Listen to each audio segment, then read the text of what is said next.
श्री वरलक्ष्मी व्रत कथा।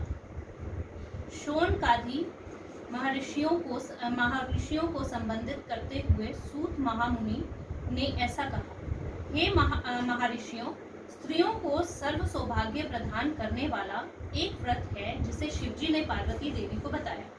इस सर्व सौभाग्य प्रदायक व्रत के बारे में विस्तार से आप सबको बताता हूँ, श्रद्धा भक्ति के साथ सुनिए। एक बार की बात है, शिवजी कैलाश पर्वत पर अपने भस्म सिंहासन पर विराजमान थे। इंद्र, मुनि, महर्षि, अष्ट दिक्पालक, नंदी, नारद, शिवगण आदि शिवजी का स्तुति गान कर रहे थे। उस महत्वपूर्ण आनंद के अवसर पर पार्वती देवी ने शिव परमेश्वर जी से आग्रह करते हुए कहा, हे प्रभु, स्त्रियों को सर्व सौभाग्य, सुख संपदा, पुत्र पौत्राभिवृद्धि दायक एवं सर्व दुख राहिनी व्रत यदि कोई हो तो हमें बताएं। इस बात पर अत्यंत प्रसन्नचित होकर शिवजी ने कहा, हे देवी, आपकी अपेक्षा के अनुसार स्त्रियों के लिए सर्व सौभाग्य, सुख संपदा, पुत्र पौत्राभिवृद्धि दायक एवं सर्व दुख हारिणी व्रत एक व्रत है जिसे वरलक्ष्मी व्रत कहते हैं। इस व्रत को करने का विधि विधान बताता हूँ, श्रद्धा भक्ति के साथ सुनिए। शिवजी ने पार्वती देवी से कहा, श्रावण महीने के पूर्णिमा के पहले पड़ने वाले शुक्रवार को इस व्रत को पूरे विधि विधान और निष्ठा से करना चाहिए। तब पार्वती देवी ने पूछा, इस वरलक्ष्मी व्रत कथा को करने के लिए किनको आदि देवता के रूप में स्थापित करना चाहिए और इस वरलक्ष्मी व्रत कथा को करने का विधि विधान क्या है, कृपया विस्तार से बताएं। इस पर शिवजी ने कहा, हे कात्यायनी, इस वरलक्ष्मी व्रत कथा को करने का विधि विधान बताता हूँ, श्रद्धा भक्ति के साथ सुनिए। पूर्व काल में मगध नाम के एक देश में कुंडीन नाम का एक शहर था। वह शहर हर प्रकार की सर्व संपदाओं से युक्त, सर्वनिम छवि युक्त एवं धन धान्य से संपन्न था।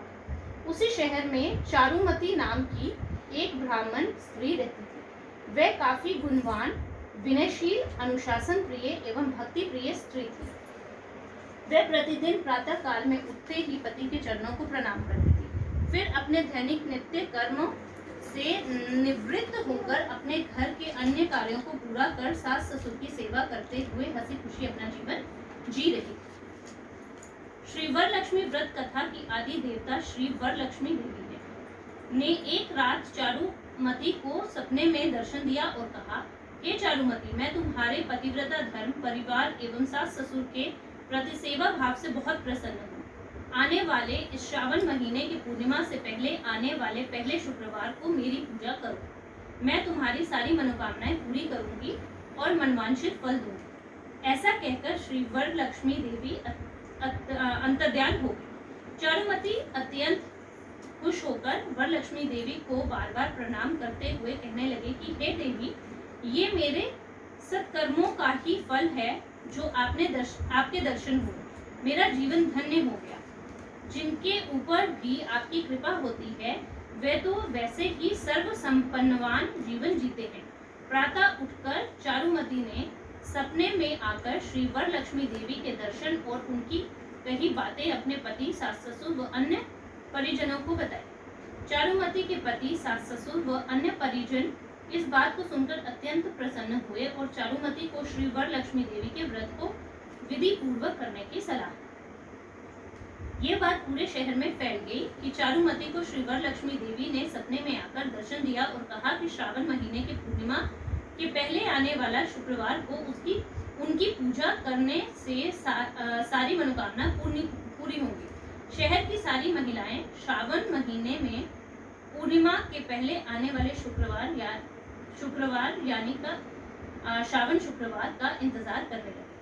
श्रावण शुक्रवार के दिन चारुमती प्रातः काल ही उठकर दैनिक नित्य कर्मों से निवृत्त होकर सिर से नहाकर अच्छी पट्टू रेशमी साड़ी पहनकर तैयार हो गई। गांव की सभी महिलाओं ने भी प्रातः काल ही उठकर दैनिक नित्य कर्मों से निवृत्त होकर सिर से नहाकर अच्छी पट्टू साड़ियां पहनकर तैयार हो गई और श्री वरलक्ष्मी देवी की व्रत कथा सुनने और पूजा के लिए चारुमती के घर आ गई। चारुमती के घर पर सब महिलाएं एकत्रित हुई। पूजा स्थल का निर्माण किया। विभिन्न प्रकार के जैसे आम, बेल, बरगद आदि 5 प्रकार के पेड़ों की पत्तियों से निर्मित तोरण, फूल आदि से सजाकर पूजा स्थल पर मंडप का निर्माण किया। मंडप में चावल बिछाकर उस पर सुगंधित फूल पत्तियों से सुसज्जित कलश की स्थापना की। श्री वरलक्ष्मी देवी की पूजा का संकल्प लेते हुए सर्वमंगल मांगल्ये शिवे सर्वार्थ साधिके शरण्य त्र्यंबके देवी नारायणी नमस्तुते के उच्चारण के साथ देवी का आह्वान करते हुए देवी की मूर्ति की स्थापना की। इसके पश्चात पूर्व षोडशोपचारों के साथ देवी की पूजन की। फल, पकवानों, मिष्ठानों का भोग लगाया। सूती धागे को 9 बार फेंटकर बनाया हुआ कलावा हाथ में बांधकर दोनों हाथ जोड़कर श्री वरलक्ष्मी देवी को प्रणाम करते हुए पूजा मंडल की परिक्रमा करने लगे। पहली परिक्रमा पूरे होते ही स्त्रियों के पैरों में पायल छमछमाने लगे। दूसरी परिक्रमा पूरा होते ही स्त्रियों के हाथों में रत्न जड़ित कंगन चमचमाने लगे। तीसरी परिक्रमा पूरी होते ही स्त्रियों का पूरा शरीर स्वर्ण आभूषणों से भर गया। चारुमती व्याधारा संकल्पित श्री वरलक्ष्मी देवी व्रत कथा के विधि विधान पूर्ण संपन्न होने के कारण ही गांव की सभी स्त्रियों का घर धन धान्य, वस्त्र, आभूषण, ऐश्वर्य, संपदा से भर गया।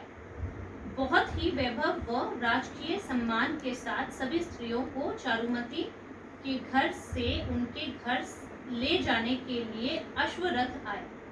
रास्ते में सारी स्त्रियां चारुमती की प्रशंसा करते हुए उन्हीं के बारे में चर्चा कर रही थी कि किस प्रकार श्री वरलक्ष्मी देवी ने चारुमती को सपने में दर्शन दिया। फिर चारुमती ने श्री वरलक्ष्मी देवी का व्रत कथा व पूजन करने का संकल्प किया।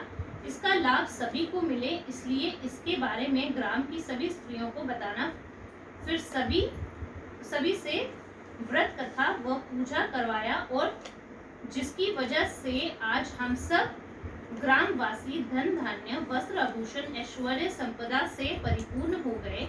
ग्राम की सभी स्त्रियों ने भी व्रत कथा का संकल्प किया। अब वे भी प्रति वर्ष श्रावण शुक्रवार के दिन श्री वरलक्ष्मी देवी की व्रत कथा व पूजा पूरी निष्ठा के साथ करते हुए सुख से रहने लगे। अंत में श्री सूत महामुनि ने कहा, हे मुनिजनों, महर्षियों, तपस्वियों, सुनो, मैंने शिवजी के विधारा पार्वती देवी को उपदेशित किए गए श्री वरलक्ष्मी व्रत कथा को सविस्तार आपको समझा दिया है। अब आप भी इस वरलक्ष्मी व्रत कथा को अन्य लोगों तक पहुंचाएं। इस कथा को करने, सुनने अथवा कथा को करते हुए देखने मात्र से सुख, संपत्ति, ऐश्वर्य, संपदा, मान सम्मान, यश, कीर्ति और दीर्घायु होने का वर प्राप्त। जय वरलक्ष्मी। अच्छा, ये